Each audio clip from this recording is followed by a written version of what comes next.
ETF index mutual funds నేర్చుకుని stock మార్కెట్లో రాణించాలనుకుంటున్నారా? వెంటనే ఈ నెంబర్కి కాల్ చేయండి. నమస్తే రమ్మగారు. నమస్తే జయ. ఏదైనా మంచి స్టోరీ చెప్తారా? చందమామ కథ చెప్దాము. పూర్వం ఒక పల్లెటూరులో ఓ తల్లి కొడుకు ఉండేవారు. వాడు కొంచెం మత్తు ఎక్కువ, పాపం పెద్దగా తెలివైన వాడు కాదు. మాధవుడు వాడి పేరు. వాడికి ఏ విషయమో తొందరగా అర్థమయ్యేది కాదు. ఏదైనా ఒక మాట 3-4 సార్లు చెప్పాలి వాళ్ళమ్మ. ఒరే కంచాలు పెట్టు, కంచాలు పెట్టు, కంచాలు పెట్టు అంటే కంచం అని కంచపుచ్చుకుని నుంచునేవాడు. వాడు పెట్టాలి పెట్టాలి అని చెప్పాలన్నమాట. అన్నీ 3-4 సార్లు బాగా విశదంగా గట్టిగట్టిగా అట్లా చెప్తే అర్థమయ్యి పనిచేసేవాడు. కానీ పని తక్కువే. ఎంతసేపు అరుచుకుంటూ ఎవరు చెప్తారు? ఏదో చెప్పింది చెప్పేది, లేనిది లేదు. అలా మా పిల్లాడికి మతి లేదని వాళ్ళు ఊళ్ళో వాళ్ళంతా వాడిని ఎక్కిరిచ్చేవాళ్ళు. సామాన్యంగా ఉండేవాడు.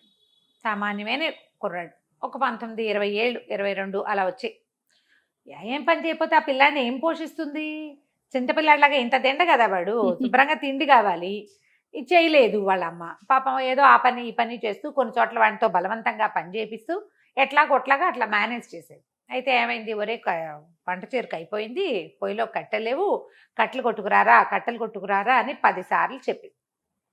చాలాసార్లు చెప్పాక ఇక ఒకరు పూటంతా ఇచ్చేసి మంచి ఎండవేళ భుజాన్ని గొడ్డలు వేసుకుని ఓ ముద్ద అన్నం తిన్నాక వెళ్ళాడు. అన్నం తిన్నాడు, గొడ్డలు భుజాన్ని వేసుకుని అడవిలోకి పోయాడు. పోయేసరికల్లా ఏమైంది? ఒక చోట వాడు వెళ్తూ ఉంటే ఎవరో ముగ్గురు పడుకుని కనిపించారు. చెట్లు దూరంగా ఉన్నాయి. వీళ్ళు ఎండలో పడుకున్నారు. ఓకే. అయ్యయ్యో, వీళ్ళు పడుకున్న చోట ఎండ పడుతోంది. వాళ్ళు చెట్టు కింద పడుకోలేదు ఎందుకు అని ఊహించలా వాడు. వీళ్ళ మొహాల మీద ఎండ పడుతోందని ఏం చేశాడు? ఈ గొడ్డలతో పాటు ఒక చిన్న కత్తి ఉంటుంది వీళ్ళకి. ఏంటంటే కంచె ఏదైనా చెట్టు ఎక్కడైనా ఇరుక్కుందనుకో, ఈ కమ్మ కత్తి అంటారు, వంపుగా ఉంటుంది, అర్ధచంద్రాకారులు. అది పెట్టి లాగితే కొంకి కత్తి, అది లాగితే వస్తుంది.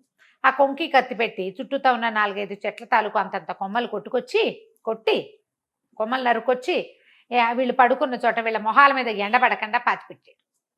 వాడికి ఆ బ్రెయిన్ ఉంది. మామూలు పనులు లేవు కానీ ఈ తెలివి ఉంది. అయితే వాళ్ళకి మొహం మీద ఎండ పడకుండా నీడ పడేసరికి మెలకు వచ్చింది. ముగ్గురు కళ్ళు తెరిచి చూశారు. ఎవర్రా అబ్బాయి నువ్వు? ఏమిటి ఇవన్నీ ఎందుకు పాతిపెట్టావు అని అడిగారు.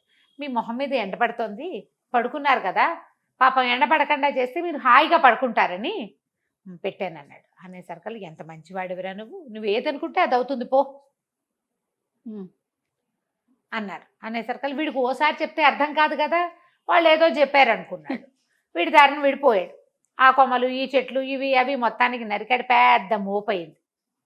సాయంత్రం వాళ్ళమ్మ చెప్పింది 4 రెమ్మలు నరుకు రావద్దు, బాగా పెద్ద కట్ట తీసుకురా. అక్కడి నుంచి ఓ తాడు మళ్ళేసి, అంత మాత్రం పనులు వచ్చు వాడికి. తాడు ఏదో బోర్లో దోపు తెచ్చుకున్నాడు. తాడు మళ్ళేసి కట్టాడు. కట్టేది పెద్ద దుంగలాగా అయింది. వీడు దాన్ని లేపలేకపోయాడు. దాని మీదకి ఇట్లా పడుకొని ఏమనుకున్నాడు? నేను ఈ దొంగను మోసుకెళ్ళలేను, ఈ దొంగే నన్ను మోసుకెళ్ళిపోతే ఎంత హాయిగా ఉంటుంది అన్నాడు. అనంగానే వాడు మర్చిపోయాడు. కానీ వాడు ఏదనుకుంటే అది అవుతుంది కదా. దొంగ రయ్యమని లేచింది. వీడు నిర్ఘాంత పడితే లేచి వచ్చేస్తుంది. ఆ కట్టెల మోపు అమాంతం లేచి ప్రయాణం చేయటం మొదలుపెట్టింది వీడింటికే. ఈ దొంగే నన్ను ఇంటికి తీసుకెళ్ళిపోతే బాగుండు అనుకున్నాడు. ఇంటి వైపు ప్రయాణిస్తుంటే వీడు తెల్లబోయాడు. వాడికి అర్థమైంది, ఇందాక వాళ్ళు ఏదో అన్నారు, అదే ఇది ఏమో అనిపించింది కానీ బాగా తెలియలా. ఇంటికెళ్ళి అమ్మకి చెప్తే అమ్మ ఏదైనా చెప్తుంది. ఆ దొంగ మీద ఏం చేశాడు? పడుకున్నవాడు కాస్త అట్లాగే లేచి చక్కగా కూర్చుని ప్రయాణం చేయటం మొదలుపెట్టాడు. అంత తెలివి ఉందన్నమాట వాడికి.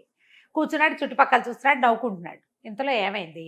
వీడు ఊళ్ళో కదా ఉంటాడు. ఓ రాజుగారికి పెద్ద బంగళా ఉంది. ఆ బంగళా మీద కానీ వీళ్ళు వెళ్ళాలి. ఆ బంగళా పై భాగంలో యువరాణి కూర్చున్నది. సాయంకాలం అయింది కదా, బయట కూర్చుంటారు ఆడపిల్లలు. చుట్టుపక్కల జరిగేవి వీళ్ళు మనుషులు, గొడ్డు గోద, చిలకలు, పక్షులు ఇళ్ళకెళ్ళేవి, గొడ్లు ఇంటికెళ్ళేది చూడడానికి కూర్చుంది. దానికి ఈ దొంగ మీద ప్రయాణం చేస్తూ, ఈ కట్టెల మోపు మీద ప్రయాణం చేస్తున్న కుర్రాడు చూసేసరికి పక్క నవ్వి. ఊరికే కట్టెల మోపు ఎట్లా ఎగురుతోంది? మామూలుగా గబుక్కుని హాస్యాస్పదంగా ఉంటే నవ్వు రాదా? నడువుకో గావంచ, నెత్తికో గుడ్డ, భుజానో గొడ్డలి, కత్తి. కట్టెల మోపు మీద కూర్చున్నాడు, అదేమో రయ్యమని ఎగురుతోంది. పకాల నవ్వేసరికల్లా ఇతను అనుకున్నాడు, ఈ కుర్రాడికి ఏమనిపించింది? ఏంటి నన్ను చూసి నవ్వుతుంది? వెనక్కి తిరిగి చూశాడు. అమ్మాయి హాహాహా నవ్వేస్తుంది. నవ్వేస్తుంటే ఇది కనుక నా పెళ్ళాం అయితే దీన్ని వంగ తీసి గుద్దను నన్ను చూసి నవ్వినందుకు దొంగమొహం అనుకున్నాడు. అప్పటిదాకా నవ్వుతున్న యువరా ఒక మొహం వేసింది, వాడికి వేసి చూడటం మొదలుపెట్టింది. వీడి దారిని వీడి ఇంటికి పోయాడు. వాళ్ళ అమ్మ ఆశ్చర్యపోయింది, ఇవన్నీ ఎట మోసుకొచ్చావురా అని. అదే నన్ను మోసుకొచ్చిద్దే అన్నాడు. వాళ్ళ అమ్మకి అర్థం కాలేదు. మాట్లాడకుండా ఊరుకుంది. కట్టెలన్నీ విడదీసుకున్నారు. చిన్న ముక్కలు చేయరాంది, వాడు ముక్కలు చేశాడు. ఇంకా వాడేం పెద్దగా ఊహించలే, అంత ఊహ ఉన్నవాడు కాదు. ఎప్పుడో ఓసారి ఒక ఊహ తడుతుంది పాపం వాడికి. ఇంతలో ఏమైంది, ఈ యువరాణి బిక్కమొహం వేసుకుని అటు వాడు వెళ్ళిపోయిన వైపే చూస్తూ కూర్చుంది, నిట్టూర్పులు విడుస్తోంది. ఇక చిలకత్తలు చెప్పారు, ఇందాక దాకా నవ్వుతూనే ఉందండి, ఉన్నట్టుండి అమ్మాయి గారు ఎవరి మీదైనా మనసు పడిందేమో అట్లా బిక్కమొహం వేసుకుని దిగాలుగా చూస్తుంది అనుకున్నారు. రాజుగారికి చెప్పారు. చెప్తే రాజు అన్నాడు, పిల్లకి పెళ్ళిడు వచ్చింది, ఎవరినైనా చూసి మగవాళ్ళని చూసి ముచ్చట పడింది, ఒక కుర్రవాడిని ఎవరినైనా చూసి అనేసరికల్లా, సరే అమ్మాయి నీకు పెళ్లి చేస్తానంటే నేను ఎవరిని చేసుకోనా అన్న, ఆ దొంగ మీద ఉన్న అబ్బాయిని చేసుకుంటా అనగానే రాజుగారు తెలబెట్టి, దొంగ మీద ఉంటామేమిటమ్మా అంటే, ఒక కట్టెల మోపు దాని మీద ఒక అబ్బాయి కూర్చున్నాడు, ఆ అబ్బాయి నచ్చాడు నాన్న అనగానే రాజుగారి కోపం వచ్చింది.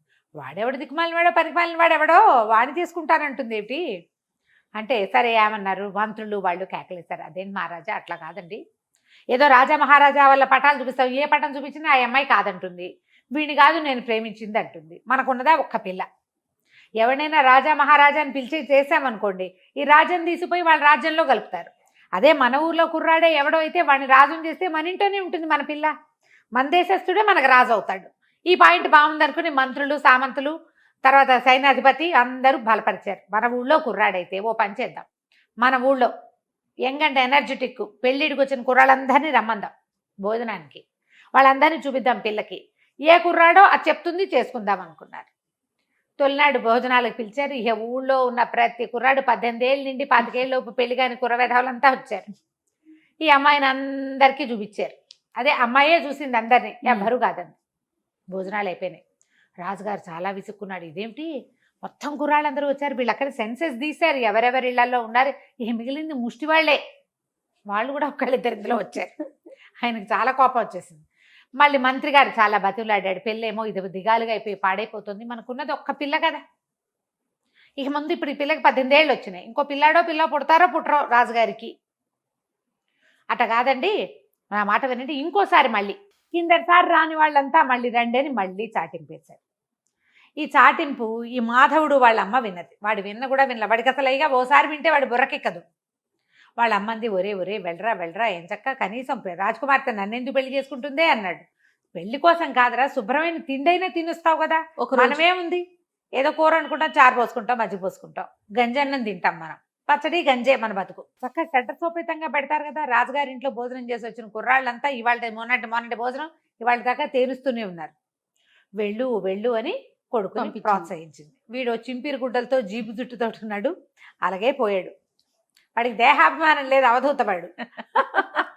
వెళ్ళిపోయాడు. వెళ్ళేసరికల్లా ఆ రాజకుమార్తె చుట్టూ చూసి వీడిని నేను ప్రేమించాను అనగానే రాజు తల్లిపోయాడు. అయ్యయ్యో ఇదేమిటి వీడు ఇట్ట ఉన్నాడు, వాడి చింపిరి గుడ్డలు జీబుతల వెర్రి వెధవల్లే ఉన్నాడు, వాడికి పిలిచినా కూడా పలకటం లేదు, ఇంత మతి లేని వెధవని ప్రేమించానంటుందేంటి పిల్ల. యువరాణి వీడిని గనక పెళ్లి చేసుకోకపోతే చచ్చిపోతాను నాన్నగారు నేను అని చెప్పేసి. రాజు ఇంకేం చెయ్యాలో తెలియలా. సరే ఆయన గుండు మండిపోయింది. మంత్రి మీద సామంతుల మీద అందరి మీద కోపం వచ్చింది ఆయనకి. పెళ్ళే కదా, శాస్తి చేస్తాను మీ ఇద్దరికి, చేసేస్తాను పెళ్ళి అన్నాడు. తర్వాత రేపొద్దున ఈ దౌర్భాగ్యుడు సింహాసనం ఎక్కుతాడని ఊహించుకుంటే ఆయనకు ఒళ్ళు దురదలు చేస్తున్నాయి పాపం. సరే పెళ్ళికి ఒప్పేసుకుంటారు, పెళ్ళి అన్నారు. వీడికి మంచి బట్టలు కట్టించారు, పెళ్లి చేశారు. పెళ్లి చేసిన రోజు సాయంకాలం రాజుగారి ప్లాన్ ఏంటంటే, ఒక పీపాలో రాకుమార్తెని వీడిని పెట్టి సముద్రంలో పారేద్దాం, తన కూతురు వాళ్ళకి ఎందుకు మరి ఇప్పుడు దౌర్భాగ్యుడిని పెళ్లి చేసుకుంటానన్న పాడు కూతురు నాకెందుకు, దీన్ని రాణిని చెయ్యాలి, రేపొద్దున వాడిని రాజుని చెయ్యాలి, రాజు రాణి లేకపోతే పీడా పోయేది అంటే రాసి పెట్టున్న మొగుడు అని పాట పాడాడు మంత్రి గారు. ఆ రాసి పెట్టున్న తనం ఏంటో చూద్దాం, బతికి బాగుంటే వస్తారు లేకపోతే లేదు, ఈ మతలేని వెధవా ఈ శృతి లేని పాట ఈ పిల్లది అని చెప్పేసి సరే పెళ్లి చేస్తా. పెళ్లి అయిపోయింది. పెళ్లి అయిపోయాక వీళ్ళని పీపాలో కూర్చోబెట్టి సముద్రంలో దింపేస్తారనే విషయం యువరాణి చెలికత్తలకి తెలిసిపోయింది. వాళ్ళు ఏం చేశారు, అయ్యో యువరాణి ఆకలికి ఆగలేదు, ఓ పని చేద్దామని ఆ పీపాలో కూర్చోబెట్టేటప్పుడు పీపాలో దింపారు. వీళ్ళని దింపగానే ఓ ఇంత మూట తినుబండారాల మూట ఎత్తి ఒళ్ళోకి విసిరేశారు. పీపా సీల్ చేసేసి సముద్రంలో పడేశారు. అది కూడా అటు తీసుకుపోయారు, ఒక చోట ఎక్కడ పడవెక్కించి తీసుకుపోయి ఆ పడవలో కూర్చోబెట్టి సముద్రంలోకి తోసేసరికి యువరాణి ఏడవటం మొదలుపెట్టింది. అయ్యో నిన్నెందుకు చేసుకోవాలనిపించిందో నాకు తెలీదు, ఇప్పటికి కూడా నువ్వే నా భర్తవని నాకు తోస్తోంది, ఎందుకు అసలు నువ్వు దొంగ మీద ఎలా ఎగిరేవు, నువ్వు నాకు ఎందుకు కనపడ్డావు, ఈ బతికేమిటి అనేసరికల్లా వీడు ఏమన్నాడు, నేను నన్ను ఎందుకు పెళ్లి చేసుకున్నావో నాకు తెలియదు, మా అమ్మ భోజనానికి వెళ్ళమంటే వచ్చాను అంతే నేను అన్నాడు. అనేసరికల్లా సరే తినుబండారాలు తిందామా అన్నాడు. అనేసరికి అమ్మాయి అంది, ఇక ఇవి తింటే మాత్రం ఏం బతుకుతాం మనం, వీటికి ఈ పీపాపుకి కంతలు ఉంటే గానీ గాలి లోపలికి రాదు, బతకం.